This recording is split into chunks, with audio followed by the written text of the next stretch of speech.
బతుకంటే బొమ్మల ఆట అని తెలుసు, కథ అని తెలుసు, కథ అని తెలుసు, కథలన్నీ కంచికే చేరునని తెలుసు,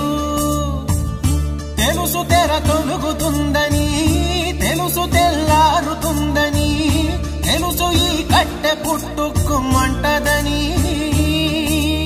తెలుసు ఈ మట్టి మట్టిలో కలిసిపోతదని, ఇన్ని తెలిసి ఇరకాటంలో పడిపోతావు ఎందుకని? మాయ